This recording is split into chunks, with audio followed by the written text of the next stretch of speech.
Dr. Elena Rodriguez walked into the massive council chamber on Nexus Station, her heart pounding against her ribs. The place was huge, bigger than 3 football stadiums put together. Crystal walls stretched up so high she couldn't see the ceiling, and holographic displays floated everywhere showing star maps and fleet positions.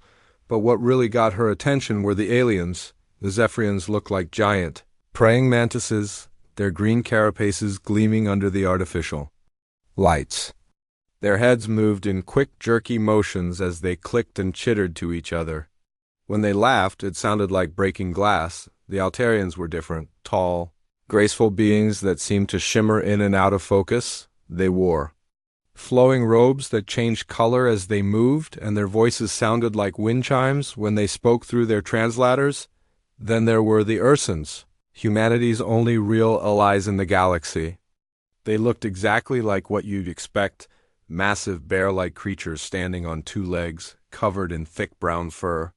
At least they seemed friendly, though Elena could see worry in their small black eyes. Elena gripped her data tablet tighter. Inside it were the plans that had taken her team 3 years to develop, plans that could change everything. Or at least that's what she hoped. "Dr. Rodriguez," the Council's AI announced, its voice echoing through the chamber. "You may present humanity's proposal for auxiliary defense vessels." Elena stepped forward to the center platform. Immediately, a hologram appeared above her, a detailed model of an old Earth battleship. The UES Indomitable, built over 300 years ago during humanity's first expansion into space. The clicking from the Zephyrian section got louder. Elena could hear their translator working overtime. "Honorable Council members," Elena began, her voice steadier than she felt. "Earth proposes to modernize our decommissioned battleships for use as support vessels in the Galactic Defense Fleet." The Altarian representative, Ambassador Veltar, raised one elegant hand. His translator hummed softly. "Dr. Rodriguez, while we appreciate humanity's enthusiasm, these vessels appear to be museum pieces.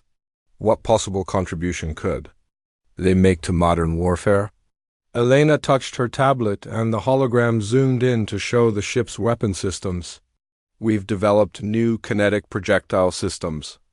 Essentially, very advanced railguns that can fire solid tungsten rods at incredible speeds." The chamber went quiet for a moment. Then the Zephyrian section erupted in clicking sounds that the translator rendered as laughter. "Kinetic weapons?" Ambassador Zrick's mechanical voice dripped with amusement. "Doctor, our species abandoned such primitive technology 5 centuries ago. Modern plasma shields render solid projectiles completely useless." "The Zephyrian ambassador is correct," Veltar added, his tone polite but dismissive. "Our quantum disruptors can tear apart matter at the subatomic level. Our dimensional torpedoes exist in multiple realities simultaneously. Why would we need ... metal bullets?" Elena felt her cheeks burning, but she pressed on. "Because they're cost-effective. We already have hundreds of these ships in our naval yards. Instead of building new vessels from scratch, we can upgrade existing ones. It would save the Council billions of credits." Admiral Thorne, the massive Ursan military leader, shifted uncomfortably in his specially reinforced chair. "Elena, he rumbled, his voice like distant thunder.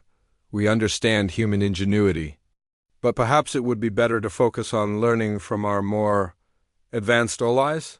The words stung. Elena had known Admiral Thorne for years. If even he doubted the plan, what chance did she have? Ambassador Zrick's mandibles clicked rapidly.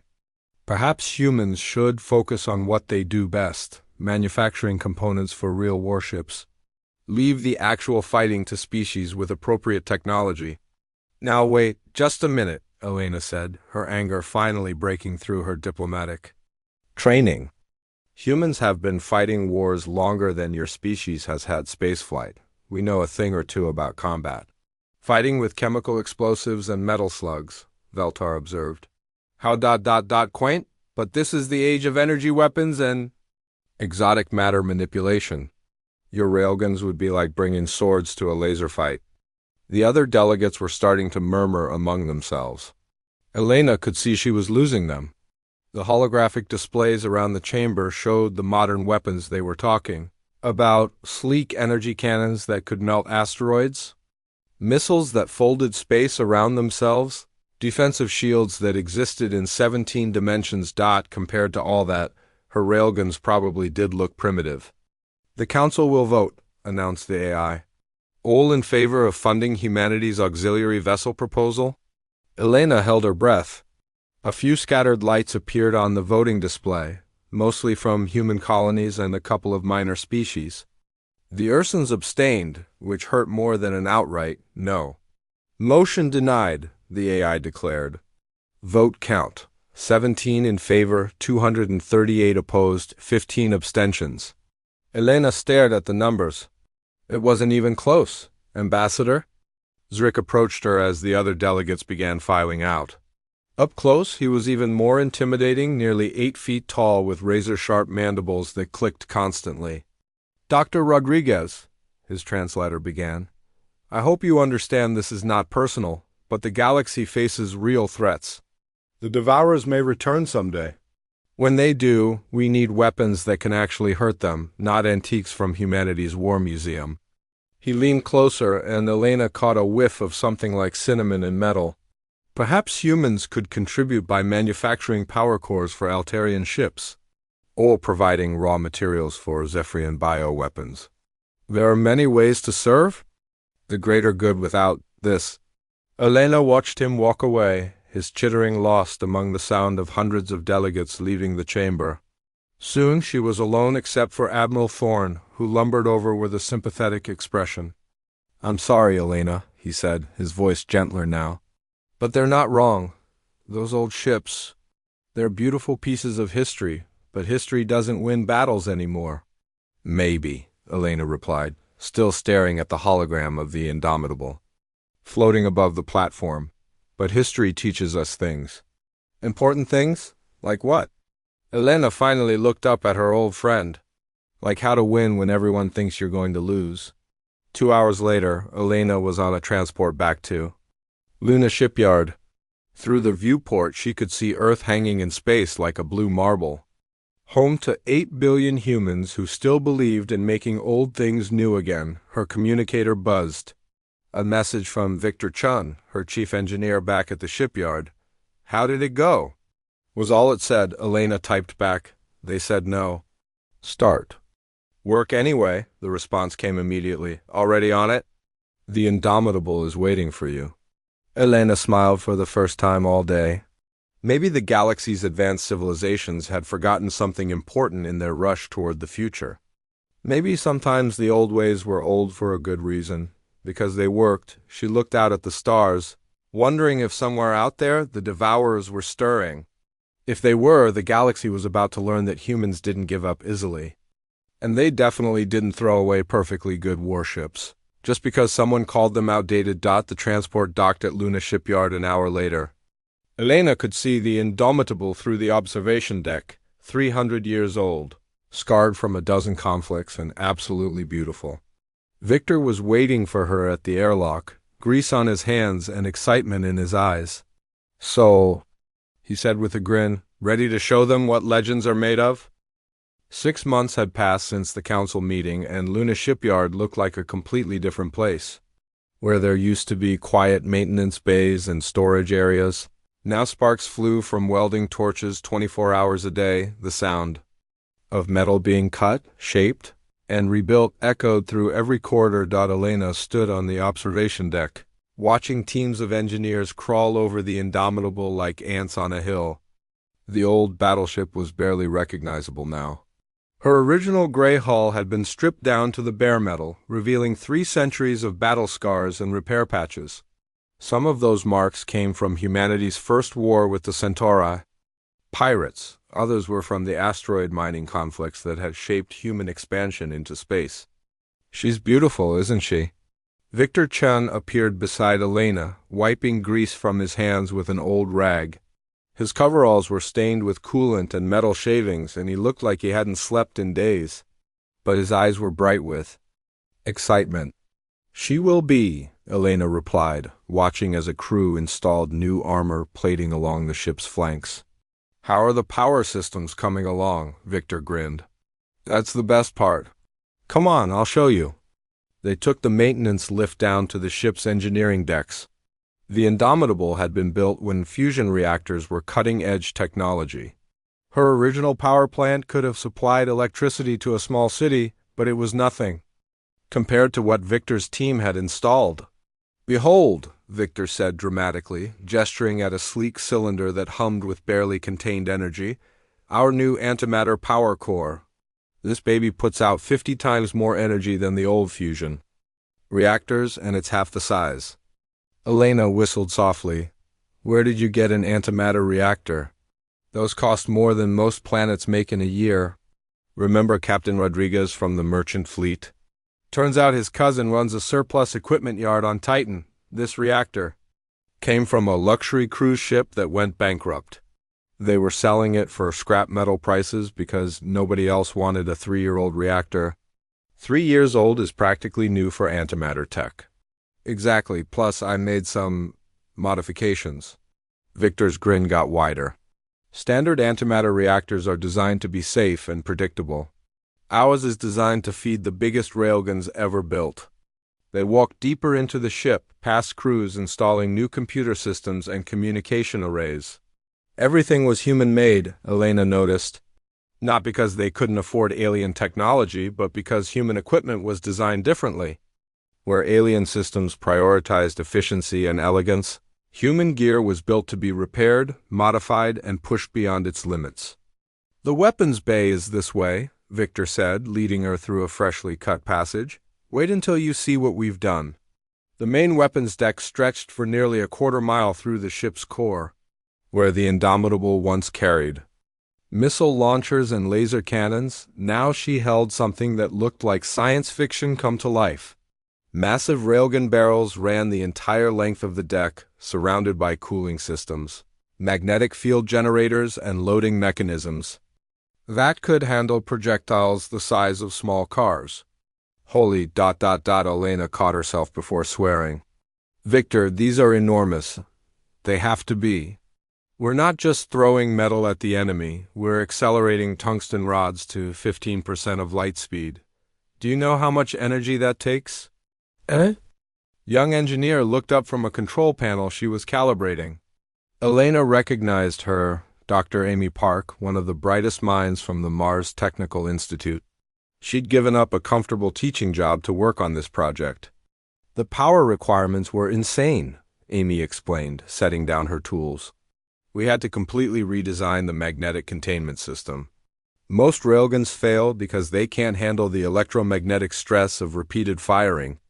Our system uses adaptive field geometry. It changes shape with each shot to distribute the stress evenly. Elena examined the massive weapon more closely.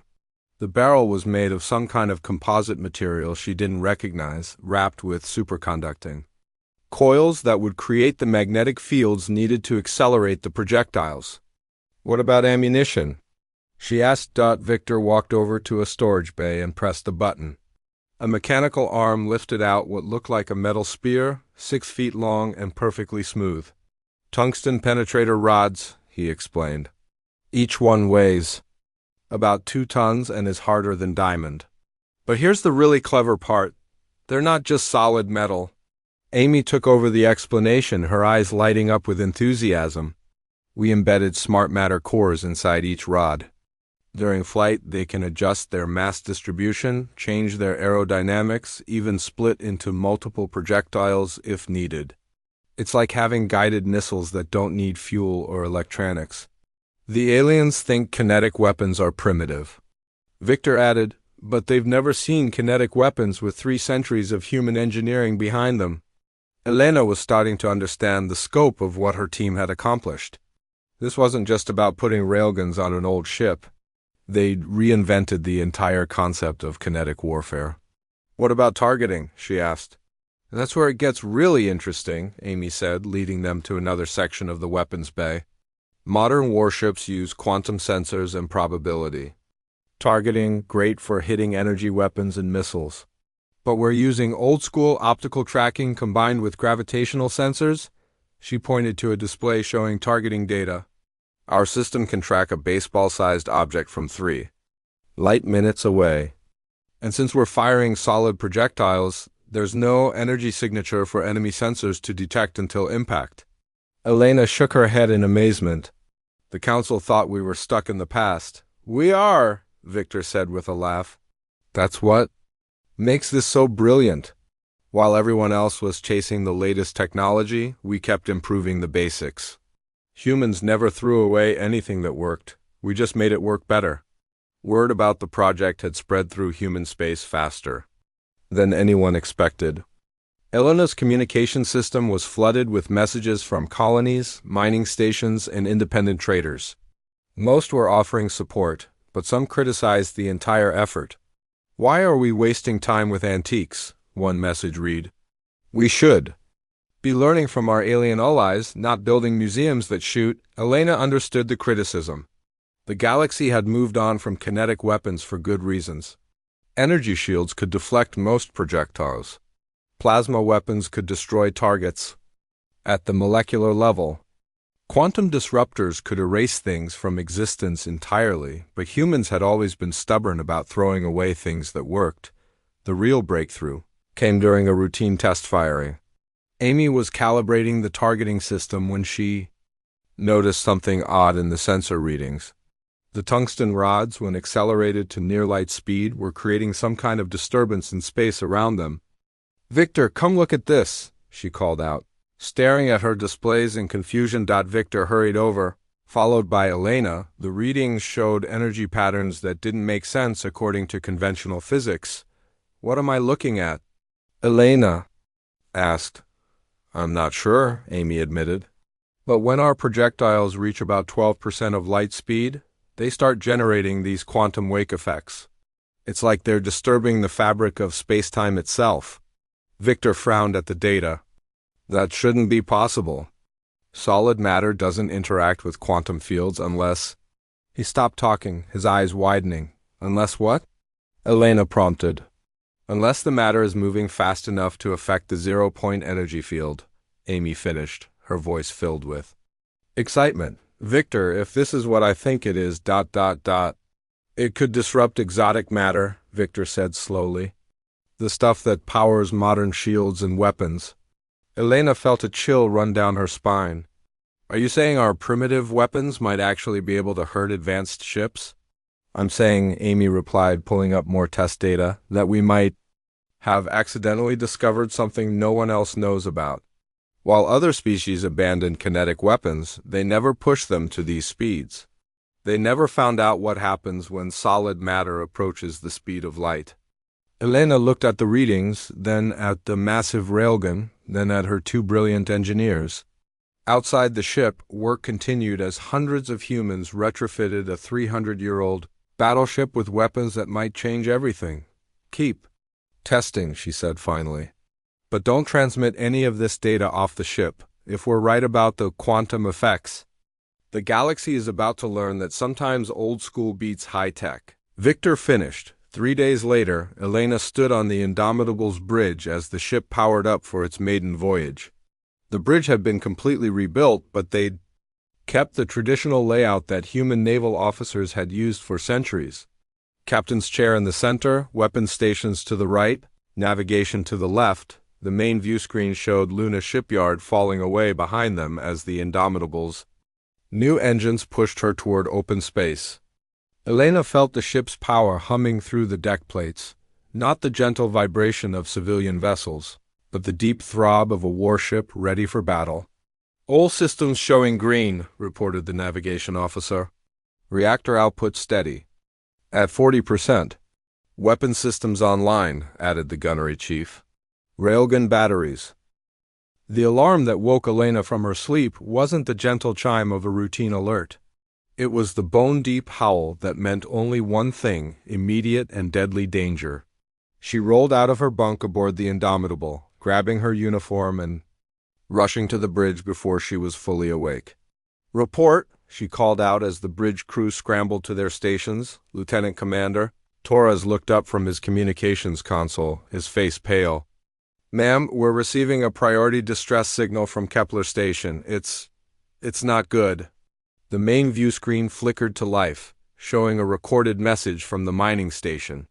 Elena had been to Kepler Station once, a small outpost, built into an asteroid, home to maybe 3,000 miners and their families. The man on screen was covered in dust and bleeding from a cut on his forehead. "This is Station Commander Blake reporting Code Black Emergency," the message began, static crackling through his voice. "Unknown hostiles have entered the system.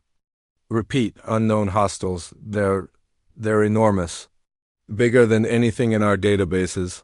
They're stripping the asteroids, taking everything. We need immediate evacuation. The transmission cut to static. Elena felt ice in her stomach.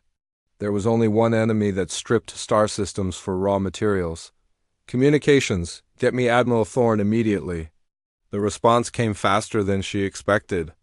Admiral Thorne's massive form filled the secondary screen, his bear-like features grim with worry. "Elena, tell me you got that transmission." "We got it. Thorne, is it really them?" The Ursan Admiral nodded slowly. "Long-range sensors confirm it. 3 Devourer constructs, each approximately 2,000 kilometers in diameter. They're tearing apart the asteroid belt and building more of themselves." Elena's hands gripped the armrests of her chair. The Devourers, humanity's worst nightmare made real. A hive mind species that consumed entire star systems, turning planets and asteroids into more ships, more weapons, more Devourers. They'd disappeared from the galaxy over a century ago, and everyone had hoped they were gone for good. "What's our response time?" she asked. "The Galactic Defense Force is scrambling." "Everything we have," Thorne replied. "Altarian reality warp cruisers, Zephyrian phase fighters, my own battle group, will reach Kepler in 6 hours. What about us?" Admiral Thorne's expression softened slightly. "Elena, the GDF appreciates the Indomitables' unique capabilities. But this is a job for frontline warships. We need you to handle civilian evacuation."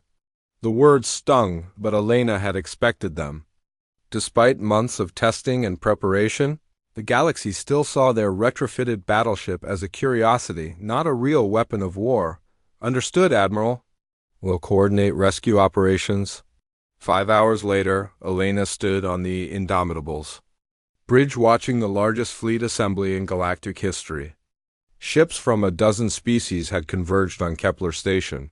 Their combined firepower enough to glass a planet. The Altarian cruisers looked like works of art, smooth, flowing vessels that seemed to bend light around themselves. Their hulls shimmered with colors that had no names and weapon ports that opened into other dimensions. The Zephyrian fighters moved in perfect swarms, thousands of needle-sharp vessels that could phase in and out of normal space. Elena had seen them in training exercises. They moved like schools of fish, attacking from angles that shouldn't exist. Admiral Thorne's Ursan battleships were the most traditional-looking vessels in the fleet, but Elena knew they packed enough firepower to crack moons. Their crews were experienced, tough, and absolutely fearless in battle. And then there was the Indomitable, bringing up the rear like an old grandfather following his grandchildren to war. "Contacts on long-range sensors?" called out the navigation officer. 3 massive signatures exactly where the distress call indicated. The main screen switched to tactical display, and Elena's breath caught in her throat. The Devourer constructs were impossibly huge, living ships that looked like a nightmare fusion of metal and flesh. Tentacle-like appendages stretched for hundreds of kilometers, grabbing asteroids and pulling them into massive processing maws. As they watched, one of the creatures finished consuming a small moon and began growing larger. "My God," whispered Dr. Amy Park from her position at the science station. "They're not just ships. They're mobile factories. They're turning the entire system into more of themselves." Admiral Crix, the Altarian fleet commander, appeared on the communication screen. His species didn't show emotion the way humans did, but Elena could hear tension in his translated voice. "All ships, this is Admiral Crix, will engage the Devourers in standard formation. Altarian cruisers will lead with reality warp strikes to disrupt their defenses. Zephyrian fighters will follow up with quantum phase attacks. Ursan battleships will provide heavy support. Human vessel Indomitable will maintain safe distance and coordinate rescue operations. Elena bit back her response. She understood the logic. The Indomitable was untested in real combat, and losing civilian evacuation capability would be catastrophic. But watching from the sidelines while others fought felt wrong. "All ships engage," Admiral Crix commanded. Elena watched the battle unfold on her screens with growing horror. The Altarian cruisers fired first, their reality warp weapons tearing holes in space itself. The attack should have been devastating. Elena had seen them turn asteroids into clouds of constituent atoms. But the Devourer constructs barely noticed. Their biomechanical hulls absorbed the dimensional tears, adapting and healing faster than the weapons could damage them. The Zephyrian fighters came next, phasing in and out of normal space to strike from impossible angles. Their quantum weapons hit the Devourers from 17 different dimensions simultaneously. Again, the massive creatures simply adapted, their defenses evolving in real time to counter each new attack. "This isn't working," Victor muttered from his engineering station. "They're learning faster than we can hurt them." Admiral Thorne's battle group opened fire with everything they had: fusion cannons, antimatter torpedoes, gravitational disruptors. The Ursan ships fought with the desperate fury of cornered bears, pouring enough energy into the Devourers to sterilize a continent. The creatures kept growing. "Admiral Crix to all ships," the transmission crackled with static and desperation. "Conventional weapons are ineffective. Repeat, conventional weapons are ineffective. All ships fall back immediately." Elena watched the tactical display as red icons began blinking out. The Zephyrian fighters were being swept aside by massive tentacles that moved faster than anything that size should be able to move. An Altarian cruiser disappeared entirely, consumed by one of the creature's feeding appendages. "Elena," Admiral Thorne's voice was tight with controlled panic. "We're losing ships faster than we can count. Whatever those things are made of, our weapons can't penetrate it." Elena stared at the battle, her mind racing. The galaxy's most advanced wedges were useless. Energy shields, exotic matter, quantum fields, the Devourers had defenses against all of it. They'd probably encountered similar technology before and adapted to counter it.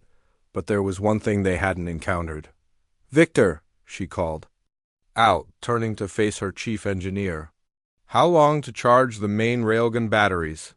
Victor's eyes widened. "Elena, we're supposed to be evacuating civilians, not engaging those things." "How long?" 3 minutes for full charge, but Elena, we don't know if our weapons will even work against them." Elena stood up from her command chair, feeling the weight of every decision that had brought them to this moment. 300 years of human naval tradition, 6 months of retrofitting and testing, and a discovery that might change everything. "Amy," she said, turning to the science officer, "your quantum wake theory. What happens when our tungsten rods hit something that dense at 15% light speed?" Amy's fingers flew over her console, running calculations. "The wake effects should be massive. If I'm right about exotic matter disruption, we might actually be able to damage them. But Elena, we've never tested this in real combat conditions." On the main screen, another Altarian cruiser went dark. The evacuation ships were starting to panic, their crews realizing that the mighty Galactic Defense Force was losing. Elena made her decision. "All hands, this is the captain," she announced over the ship's communication system. "Prepare for combat operations." "We're going in." "Elena," Admiral Thorne's voice was urgent. "You can't engage those things. Your ship isn't designed for frontline combat." Elena looked at the tactical display, then at her crew. Victor was already charging the railgun systems. Amy was refining targeting solutions. Torres was coordinating with the gun crews.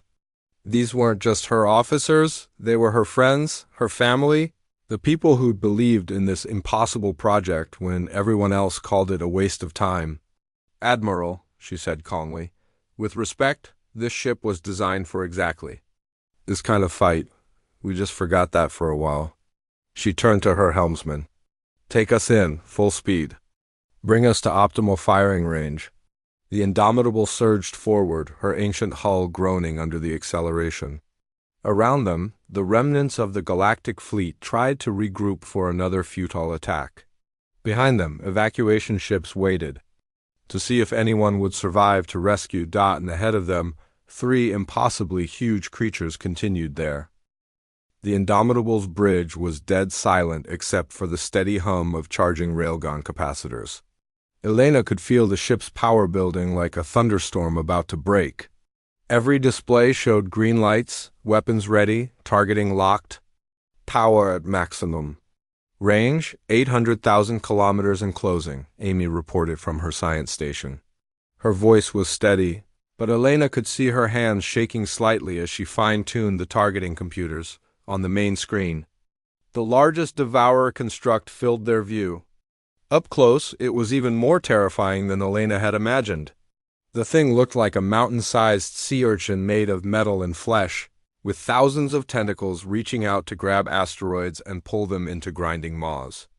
As they watched, it finished consuming what used to be a mining platform and grew visibly larger. "Victor, status report," Elena called out. "Main railgun batteries at full charge," Victor replied from engineering. "All 20 tubes loaded with tungsten penetrator rods. We've got enough power for sustained fire, but Captain ... We've never pushed the system this hard in actual combat," Elena nodded. "They'd run hundreds of simulations, but this was different. This was real, with real stakes and no second chances. Communications, patch me through to Admiral Crix," she ordered. The Altarian commander's image appeared on a side screen. His ship had taken damage. Elena could see plasma fires burning behind him, and his usual calm demeanor was cracking. "Captain Rodriguez, what are you doing?" "I ordered all ships to fall back." "Admiral, with respect, falling back isn't going to save anyone. We're going to try something different." "Captain, your vessel cannot possibly damage those constructs. Our most advanced weapons have proven ineffective." Elena looked at her crew, Victor monitoring the power systems, Amy calculating firing solutions, Torres coordinating with the gun crews. These people had worked for months to make this moment possible. "Admiral, you're right. Your most advanced weapons can't hurt them. But we're not using advanced weapons." Before Crix could respond, Elena cut the transmission and turned to her gunnery chief. "All batteries, target the largest construct. Firing solution Delta 7. "Aye, Captain." All guns locked on target. Elena took a deep breath. 3 centuries of human naval tradition had led to this moment. Every battle her ancestors had fought, every ship they'd built, every lesson they'd learned about warfare was concentrated into what happened next. Fire! The Indomitable bucked like a living thing as 20 railgun barrels fired simultaneously. Elena felt the recoil through her bones as 200 tons of tungsten accelerated to 45,000 kilometers per second in less than a heartbeat. The tungsten rods crossed the distance to their target in 18 seconds. Elena held her breath, watching the tactical display as 20 metal spears, moving at 15% of light speed, slammed into the Devourer construct. For a moment, nothing seemed to happen. The creature was so massive that even direct hits barely registered on the visual display. Then the creature convulsed. "Direct hits across the target's forward section," Amy reported, her voice filled with disbelief. "I'm reading massive internal disruption. The quantum wake effects are tearing apart its bioelectric systems." Elena stared at the tactical display. Where their tungsten rods had hit, the Devourer's flesh was changing. The smooth adaptation that had made it invulnerable to energy weapons wasn't working. The creature's healing system seemed confused, unable to repair damage caused by simple kinetic force. "Impossible," Admiral Crix's voice crackled over the communication channel. "Captain Rodriguez, what did you just do?" "We shot it," Elena replied simply. "Victor, reload all tubes." "Amy, give me continuous targeting data. We're not done yet." The Devourer was definitely hurt, but it was far from dead. Massive tentacles swung toward the Indomitable, moving fast enough to swat the human ship out of existence. "Evasive maneuvers," Elena ordered. "Keep us at optimal firing range." The old battleship twisted and turned with surprising grace, her engines pushing her. through maneuvers that would have torn apart most civilian vessels. Elena felt proud of the ship, 300 years old and still dancing like a fighter. "Second salvo ready," Victor reported. "Fire at will, continuous bombardment." The Indomitable's railguns began firing in sequence, each barrel taking turns to prevent overheating. Tungsten rods streaked across space like silver lightning, each one carrying enough kinetic energy to level a city. The Devourer construct was staggering now, its smooth movements becoming erratic. Elena could see sections of its hull failing, unable to adapt to the quantum disruption caused by relativistic impacts. "Captain Rodriguez!" Admiral Thorne's voice boomed over the communication system. "Whatever you're doing, it's working. The construct's bio readings are dropping." Elena allowed herself a small smile. "Admiral, I recommend your ships focus fire on the areas we've already damaged. Our weapons seem to disrupt their defenses." "Copy that. All Ursan ships target the wounded sections." Elena watched as Admiral Thorne's battleships poured fusion fire into the gaps the Indomitable had created. Explosions bloomed across the Devourer's hull as the creature's adaptation systems failed to cope with the combination of kinetic disruption and conventional weapons, but they weren't dealing with just one enemy. "Captain, we have a problem," Amy called out. "The second construct is moving to flank us, and it's learning from what happened to the first one." Elena looked at the tactical display. The second Devourer was changing its approach, its biomechanical systems already adapting to counter their railgun attacks. This one was keeping its distance, using long-range tentacle strikes instead of closing for feeding. "It's smart," Victor muttered. "It saw what our weapons did to its friend, and it's not making the same mistake." Elena studied the tactical situation. The second construct was staying at maximum range, where their railguns would be less effective. Meanwhile, the third Devourer had moved to protect the evacuation ships, using civilian vessels as shields. "Amy, can we adjust our targeting to account for the range difference?" "I can try, but at that distance, our quantum wake effects will be much weaker." "We might not be able to disrupt its defenses," Elena thought quickly. The galaxy was watching this battle. If they failed here, the Devourers would continue their expansion, consuming system after system until nothing remained. Communications opened a channel to all ships in the fleet. When the channel opened, Elena could hear the chaos of battle in the background, damage reports, casualty lists, the desperate coordination of a fleet that had been caught completely off guard. "All ships, this is Captain Rodriguez of the Indomitable. Our weapons can damage these creatures, but we need your help. Admiral Thorne, I need your ships to draw the second construct's attention. Make it think you're the primary threat." "Elena, that thing will tear my ships apart." "No, it won't. Because while it's focused on you, we'll be moving to point-blank range. Admiral Crix, I need your remaining cruisers to create a diversion near the third construct. Don't engage directly. Just keep its attention divided." There was a pause as the alien commanders processed her plan. "Captain Rodriguez," Admiral Crix said slowly, "you're proposing to use the galaxy's most advanced warships as decoys for a 300-year-old human battleship." "Yes, sir, that's exactly what I'm proposing." Another pause. Then Admiral Thorne's laughter boomed over the communication channel. "You know what? I like it. Ursan Battle Group, form up on me. Let's go make some noise." Elena watched as the massive Ursan ships accelerated toward the second Devourer, their weapons blazing. The creature took the bait, turning its attention away from the Indomitable to deal with what it perceived as the larger threat. "Now's our chance," Elena said. "Full speed ahead, take us right down its throat." The Indomitable surged forward, closing the distance to the second construct at maximum acceleration. Elena could see the creature's defense systems tracking them, but it was too late to change targets effectively. "All batteries, rapid fire. Pour everything we have into it." The old battleship's railgun spoke with the voice of thunder, sending tungsten death racing across the void. At point-blank range, the quantum wake effects were devastating. The second construct writhed and convulsed as its bioelectric systems failed catastrophically. "It's working!" Amy shouted over the sound of reloading mechanisms. "The creatures!" Neural network is shutting down. It's losing coordination. Elena felt a surge of triumph, but it was short-lived. On the tactical display, the third Devourer was moving away from the evacuation ships, heading straight for them. Victor, how much ammunition do we have left? Enough for maybe 2 more full salvos? After that, we're throwing rocks? Elena looked at the approaching construct, then at her crew. They'd proven that human weapons could hurt these things. They'd shown the galaxy that sometimes old solutions worked better than new ones, but they were about to find out. If one old ship could face down a creature the size of a small moon, all hands prepare for close combat, Elena announced. This is what we trained for?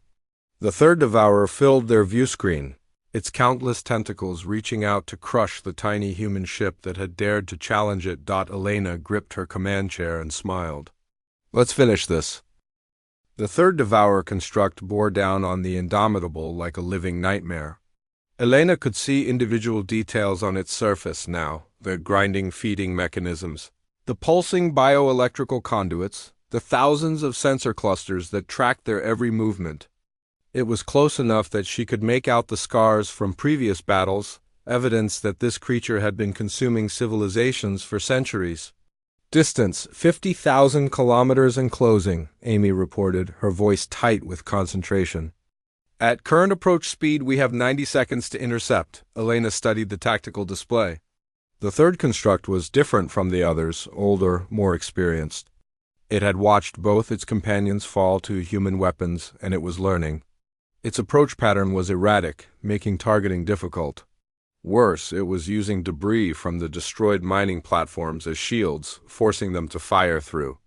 A cloud of metal and rock. Double quotes, Victor, how are we doing on power? The antimatter reactor is running hot, but she's holding together, Victor replied from engineering. We can give you 2 more full salvos, maybe 3 if we're lucky. After that. He shrugged. Elena nodded. 2 salvos against a creature that had learned to defend against their weapons. The odds weren't good, but they'd faced worse odds before. Amy, I need you to think like this thing. If you were a 1,000-year-old space monster that just watched, your friends get killed by metal bullets, how would you defend yourself? Amy's fingers danced over her console, running calculations and simulations. It's using the debris field to break up our targeting solutions, but that's not the real problem. Captain, this construct is older than the others. Its bio-armor has more adaptive layers. Our quantum wake effects might not penetrate as deeply. What if we don't try to penetrate? Amy looked confused. Ma'am? Elena turned to Victor. Those tungsten rods were firing. They can be programmed mid-flight, right? The smart matter cores can change their configuration? Yes, but Captain, what are you thinking? Elena stared at the approaching monster, an idea forming in her mind. What if instead of trying to punch through its armor, we use its size against it? Amy, can we program the rods to spread out after impact? Turn each projectile into a cloud of smaller fragments? Amy's eyes widened as she understood. A relativistic shotgun blast. The individual fragments would be smaller, but there would be thousands of them, all moving at near light speed. The creature couldn't adapt to that many simultaneous impacts. Exactly. Victor, can the smart matter cores handle that kind of transformation? Victor was already pulling up technical specifications. It's risky. We'd be pushing the smart matter beyond its design limits. But theoretically, yes, it should work. We'd essentially be turning each tungsten rod into 1,000 smaller bullets. Elena felt a surge of hope. This was what humans did best. Taking existing technology and using it in ways nobody had thought of before. Do it. Reprogram all remaining ammunition for fragmentation spread. Maximum dispersion pattern. As her crew worked frantically to reprogram their weapons, Elena opened a communication channel to the rest of the fleet. All ships, this is Captain Rodriguez. We're going to try something that's either brilliant or completely insane. When we engage the third construct, I need everyone to target the same section we hit. Concentrate all your fire on whatever damage we create. Admiral Thorne's voice crackled through the static. Elena, my sensors show that thing is twice as armored as the other two. Are you sure your weapons can penetrate? We're not going to penetrate, Admiral. We're going to overwhelm. Before anyone could ask what she meant, the third construct was on them. Elena could see its massive feeding tentacles reaching out, each one the size of a skyscraper, and moving faster than anything that large had a right to move. Evasive maneuvers, Elena ordered. Keep us just outside tentacle range. The Indomitable danced through space, her ancient hull groaning under the stress of high-speed maneuvers. Elena felt proud of the old ship. She might be 3 centuries old, but she still had fight in her.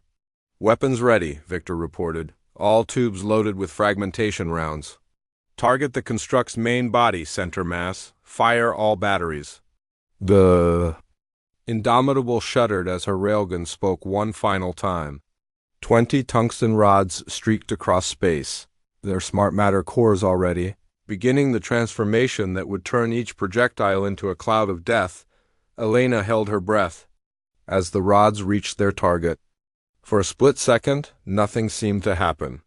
Then the tungsten projectiles exploded into thousands of smaller fragments, each one moving at 15% of light speed. The effect was devastating. The third construct's bioarmor, designed to adapt to large impacts, couldn't cope with thousands of simultaneous micro-impacts. The relativistic fragments tore through its defenses like paper, creating a massive wound in the creature's center mass. Direct hit, Amy shouted. The fragmentation pattern worked perfectly. I'm reading massive structural damage throughout the construct's core systems. Elena didn't have time to celebrate. The wounded construct was thrashing wildly, its tentacles lashing out in all directions.